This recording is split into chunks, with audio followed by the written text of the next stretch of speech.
Ukraine युद्ध के 3 महीने से भी ज्यादा लंबा खिंचने के साथ ही अब रूस की इकोनॉमी को कमजोर करने के लिए अमेरिका और उसके सहयोगी यूरोपीय देशों ने एक ऐसा फैसला लिया है जिसका सीधा असर अब भारत पर दिखाई दे सकता है। अब या तो भारत के लिए रूस के साथ दोस्ती निभाना मुश्किल हो जाएगा या फिर भारत की लॉटरी भी खुल सकती है। दरअसल यूरोपीय यूनियन के देशों ने अब रूस से खरीदे जाने वाले कच्चे तेल पर पाबंदी लगाने का फैसला किया है, यानी ठीक वैसे ही जैसे अमेरिका ने रूसी तेल की खरीद पर पाबंदी लगाई हुई है। ब्रसेल्स में हुई यूरोपीय यूनियन की मीटिंग के बाद यूरोपीय काउंसिल के चीफ चार्ल्स मिशेल का कहना था कि अब यूरोप रूस से आने वाले कच्चे तेल पर पाबंदी लगाने का फैसला करता है ताकि यूक्रेन से युद्ध लड़ रहे रूस को फाइनेंशियल मदद ना मिल सके। इस फैसले के तहत रूस से यूरोप में होने वाले कच्चे तेल के 2/3 आयात पर पाबंदी लग जाएगी। और अब हम आपको बताते हैं कि इस पाबंदी का भारत पर क्या असर पड़ सकता है। दरअसल अमेरिकी पाबंदी के बाद से ही रूस ने अपने कच्चे तेल के नए बाजार के तौर पर भारत और चीन को तलाश लिया है।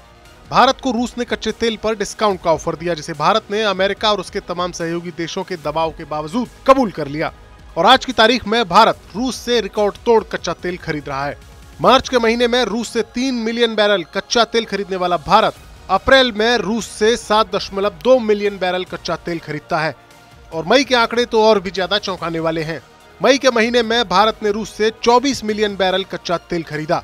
और उम्मीद की जा रही है कि जून में यह आंकड़ा 28 मिलियन बैरल तक पहुंच सकता है। कमोबेश ऐसे ही आंकड़े चीन के भी हैं, यानी जिस तरह अमेरिका को रूस के तेल की बिक्री बंद होने के बाद रूस का रुख भारत और चीन की ओर हो गया, वैसे ही जब यूरोपीय देश भी अब रूस से तेल की खरीद में 2/3 की मात्रा में कमी ला देंगे तो जाहिर है रूस इसके लिए एक बार फिर से भारत का ही रुख करेगा, क्योंकि भारत जैसा बड़ा देश अपनी जरूरत का 84% कच्चा तेल विदेशों से ही आयात करता है और अगर रूस उसे मार्केट कीमत से डिस्काउंट देगा तो भारत इस ऑफर को कबूलने में नहीं झिझकेगा। यानी एक तरह से कहा जा सकता है कि रूसी तेल पर लगी यूरोप की पाबंदी भारत के लिए एक लॉटरी की तरह है, जो बेहिसाब बढ़ रही महंगाई के वक्त में एक बड़ी राहत हो सकती है। लेकिन ये राहत इतनी आसान भी नहीं है, क्योंकि रूस और भारत की ऑयल डील अमेरिका समेत उसके कई सहयोगी देशों की आंखों की किरकिरी बनी हुई है। अमेरिका भारत में अपने कई दूत भेजकर इसके खिलाफ अपनी राय जाहिर कर चुका है। उसके डिप्टी एनएसए दलीप सिंह तो भारत आकर चीन का खौफ भी दिखा चुके हैं, लेकिन भारत इस डील से पीछे नहीं हटा। भारत रूस की ऑयल डील को वाजिब ठहराने के लिए भारत के पास जो सबसे मजबूत तर्क था वो भारत के विदेश मंत्री एस जयशंकर ने दिया। जयशंकर का कहना था कि भारत रूस से महीने भर में जितना तेल खरीद रहा है उतना तो यूरोपीय देश एक दोपहर में खरीद लेते हैं,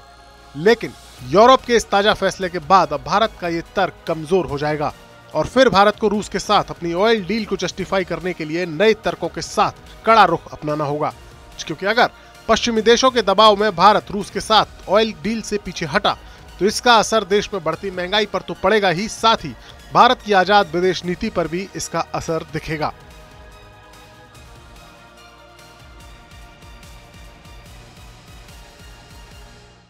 परवाह देश की, सोमवार से शुक्रवार रात 10 बजे TV9 भारतवर्ष पर।